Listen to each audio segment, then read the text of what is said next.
Yofi, today is Sunday, Yud Kislev, the 10th of the month of Kislev. And since Hanukah is coming up, 15 days, okay? Meaning, not next Sunday, the following Sunday by night. After sunset is Hanukah. Not the coming up Sunday, the Sunday after that, 2 weeks. 2 weeks and 1 day. So we have to start learning the laws, a lot of halacha, a lot of laws of Hanukah. So we'll start learning it, Zat Hashem. We're learning Siman Taf Reish Ayin, 670 in Orach Chayim. Things which you're allowed or not allowed to do in Hanukah. So first you have to know what is Hanukah. Shulchan Aruch says, from the Gemara in Shabbat, B'chafei b'Kislev matchilim shmonat yimei Hanukah. And the 25th of the month of Kislev, the month that we're in 15 days, begins the 8 days of Chanukah. V'asurim be'esped v'tanit. And in these 8 days, we're not allowed to do esped, eulogies, and ta'anit, and fasts. We don't fast in Chanukah, we don't do eulogies on Chanukah, because it's days of happiness, of joy, of thankfulness. Karat Tov, to thank Hashem. Aval mutarim ba'asiyat melacha, but we're allowed to do melacha, let it work in these days. V'noagot hanashim shelo la'asot melacha be'od she'hanorot dorkot. And women, there's a custom of women not to work when the candles are lit. So soon we're going to see what does that mean when the candles are lit. You could put a lot of oil there in the candles, and they'll be lighting for 8 days straight, and they won't work at all. They're going to make you do the laundry and everything. Right? V'yesh mi she'omer she'en la'akel lahem. Kitzur, it's a minhag, it's a strong minhag. So we have to know that in the days of Hanukah is the last holiday that came, that Am Yisrael were given before this exile, this current exile that we're in. And the light that we get from Hanukah, Rabbi Natan writes in Likutei Halachot, that's the light that's keeping us going now through the whole hard times of the Galut. Okay, the light of Hanukah. So Hanukah, the story of Hanukah happened 200 years before the destruction of the second temple. Right in the middle of the Beit Sheni of the second temple time, which was for 420 years, I think. Beit Sheni, the second temple was, and in the middle, about 200 years before the destruction, that's when the story of Hanukah happened, when the Yevanim, the Greeks. You have to understand that during the second temple, it's true that the Jews had here sort of an authority, right, that they were in charge, but it wasn't 100%. It's like now, more or less, no? So, Kidu, we have an authority here, but not really. But it was very hard because the Greeks were really ruling here in the land, and they were doing a lot of decrees. And the main thing there was that they didn't care if the Jews lived here or lived at all. They didn't mind. But they had this whole philosophy thing that the bodies was important, and there's only this world, there's no next world. And they couldn't stand the fact that the Jews are keeping the Torah and mitzvot and believing in HaKadosh Baruch Hu, and they're praying and learning Torah. They couldn't stand it. So they did a lot of decrees. You can't do Brit Milah, you can't keep Shabbat, you can't learn Torah. Okay? To make us forget and not to be Jews, basically. And most of the Jews went after them. There were very little Jews who did not go like today. Most of the Jews are unfortunately not keeping everything. But okay? And also they took a lot of money from the Jews all the time, big taxes, and a lot of tax. And also there was a decree on all the girls that the night before they get married, they have to go and sleep with the Caesar Empire, whatever it was. It was, and they went into Beit HaMikdash, and they contaminated all the pure oils, and so they took the menorah of the Beit HaMikdash, they took the menorah, the lamp, and Beit HaMikdash, they took it. In the beginning, they didn't have a lamp. He made a lamp. The Gemara says, what can you make the lamp out of? Could you make it out of wood? Could you make it out of... So that's what it was in the beginning after they won. And anyways, there was a big war. It was a big war, and Baruch Hashem, with Matityahu and his 5 sons, which 2 of them died, Shimon and Elazar, died during the fight, and they fought, and they were very weak people, because also they fasted for 3 days before the war. They were very, very weak people. They were hiding in Me'arot, in caves, before that time, because they wanted to learn Torah. You couldn't be a Jew outside in public. And they went, and they fought against millions of Greek soldiers. And they won. They had the pilim, elephants, and they had all kinds of... the Greeks had the most advanced weapons. And Hashem did miracles, and that they won. And the day that they won completely, so to speak, it was Chafei and Kislev, the 25th of the month of Kislev. And then, in that year, there was no Hanukah yet. But they wanted to light the Chanukiah, they wanted to light the menorah, the lamp in Bet HaMikdash, but they couldn't find oil. And then they were looking, finally they found one little container that had pure oil. How do you know it was pure? Because it had a chotemet, it had a signature that if you open, the signature breaks. A signature that means a seal on it, that of the Kohen Gadol, meaning that this is kosher, this is okay to light with. And they lit, and there was a great miracle that it lit for 8 days. And since then, we make a Chanukah, a holiday of 8 days that we thank Hashem. We praise Hashem, we thank Hashem, okay, for the miracles that He did with us then, and the miracles that He does with us today at every moment, all the time. Okay, that we're still, Baruch Hashem, as Yehudim over here. And therefore, there's a mitzvah. The mitzvah is to light candles every single day by the doorway. And soon we'll talk all the details. But the mitzvah is to light by the doorway.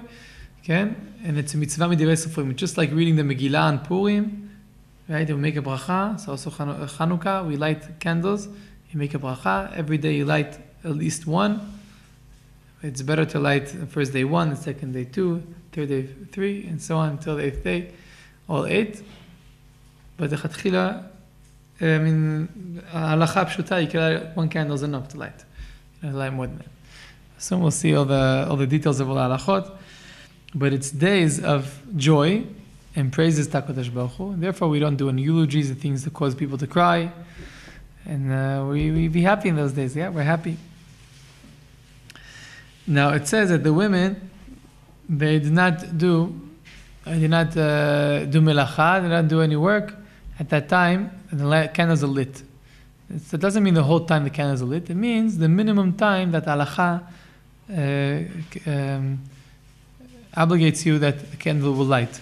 How much is that? It's a half an hour after the Tzedek Kochavim, 30 minutes after the stars come out. So let's say it's usually around Chanukah time. Here in Eretz Yisrael, the stars come out at 5 o'clock, around 5 o'clock, 5 to 5. So then we light, sometimes earlier. So then we light, and the women should not do melacha until half an hour after. What does that mean, melacha? It means they don't do the laundry, they don't go around cooking. If they want, they could do it. It's just a minhag, it's just a custom. Okay? But the minhag is, we say, anyways, you're supposed to sit in front of the candles and sing, and the whole family together, and sing and to praise Hashem. There's all kinds of beautiful nigunim. Today you can download anything on the iTunes, and you can go buy in the store if you want.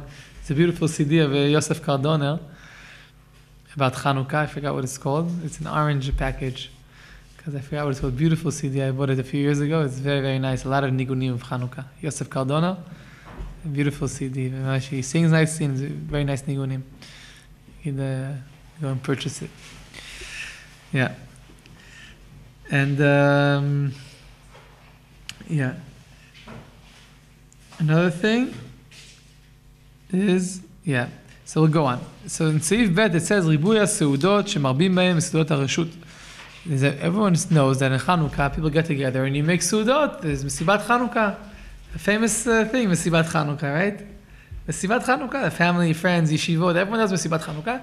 It's a Seudat Rashut. It's not obligatory. As opposed to Purim, which you have to have a Seudah and drink wine and eat meat. On Chanukah, no. You don't have to. You don't have to. It's a Seudat Rashut. Okay? But in order for it not to be Stam Seudah, so we want to be Seudat Mitzvah. Every meal you should have a Seudat Mitzvah. How do you make a Seudat Mitzvah? You sing to Hashem. When you sing to Hashem, it says in the Ramah, when you sing and praise Hashem in the meals, it's considered a Seudat Mitzvah. Seudat Mitzvah. Every time you have a meal, if you sing to Hashem, you start singing to Hashem, thank you Hashem, it's called the Seudat Mitzvah, and especially in Chanukah. Tov leodot Hashem, to sing, Tov leodot Hashem, sing, dance, mamash. And it's called the Seudat Mitzvah. There's another custom on Chanukah, is to eat milk products. Why is there a custom to eat milk products? Because there was a story with Yehudit. I have a daughter, Yehudit. So Yehudit, who was she? It says here, okay, she was the daughter of Yochanan Kohen Gadol. He was a Kohen Gadol in Bet HaMikdash, a high priest. His name was Yochanan. And he was a very holy man. He had a daughter, Yehudit. And we said already before that there was a terrible decree that every woman, the night before she gets married to her husband, she has to go and be with the Tafsa, with the empire, with the emperor. It was Caesar, whoever was in charge there in the Eretz Yisrael, Yerushalayim. So she went. This is according to one version of the story. There's different versions of the story. This is at least one. One version is that she took her father with her, and then they started the whole war. But there's a different version that she came in and she took with her cheese, salty cheese and wine, and she gave him to eat. Again, it wasn't from the store. She made good cheese, and she gave him. Then he was thirsty. She gave him a lot of wine. He got drunk and went to sleep. And then she took a sword. He took his sword and chopped his head off like Daesh does, you know. I guess she learned it from them. Nah. And then, then she took his head and then she went to the wall and they didn't want to open. She said, "Look, I have the head of the emperor over here." So they let her in. And then the war broke out. That's according to one version. Anyways, because the miracle was but through a woman, that's another reason why the women don't do melacha at that time. Okay. And that's another reason why we accustomed to eat milk products if it doesn't give you a stomachache on Chanukah. You don't have to eat milk products. It's a minhag. Okay? It's a minhag. Heads of fish?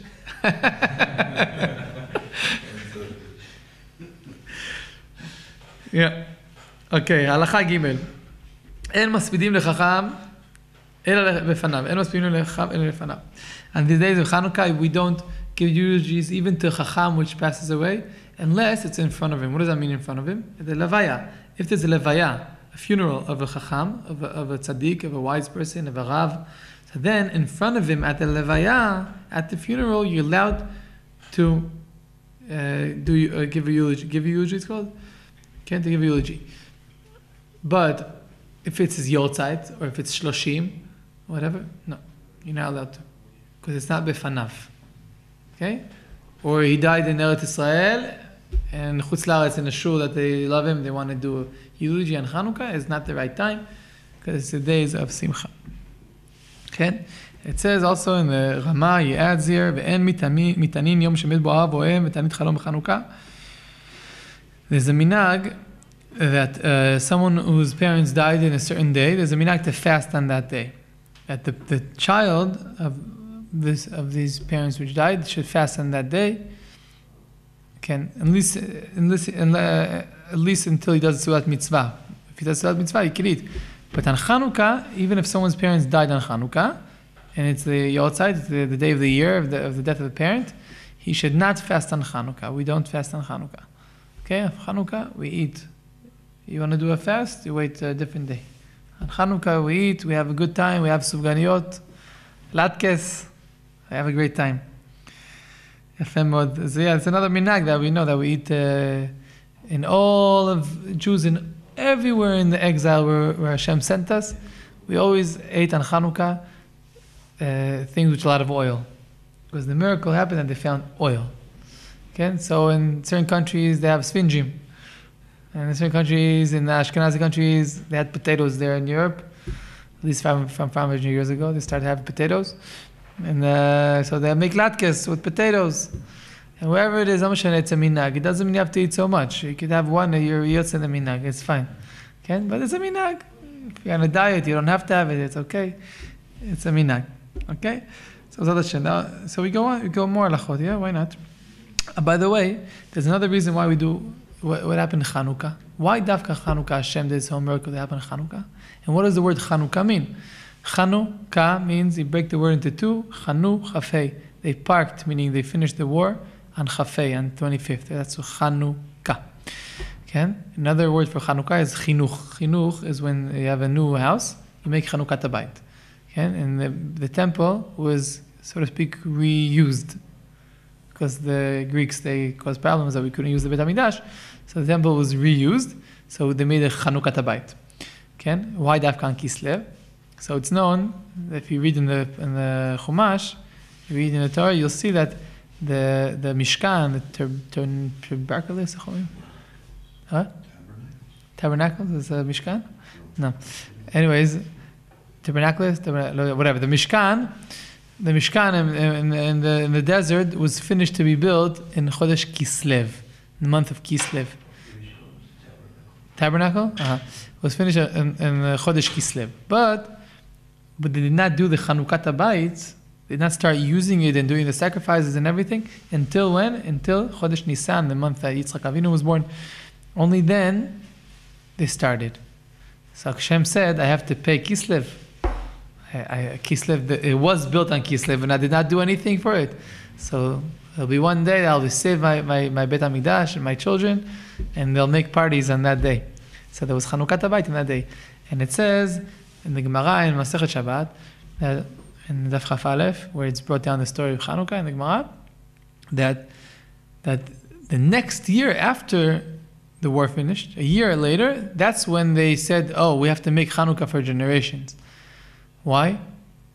Because the year after, the Chachamim felt the same light that there was when they finished the war. It wasn't just one miracle, we finished and Gamalno, that's all. No, they felt the light from Shamayim, the godly light that came down on Chanukah. They said there must be something here. These are special days. And from now on, they're going to be Chanukah. And if you want to learn a lot of depth about, Rabbi Natan writes about all the laws of Chanukah, exactly where you light, and where in the doorway, and the defka on this side, on that side, and a certain height. There's all deep things. Why? And how does it affect our life? All these things. So slowly, Hashem will go into the halachot. I'll go a little bit more. We'll start learning how do you light candles of Chanukah, and where do you light the candles of Chanukah.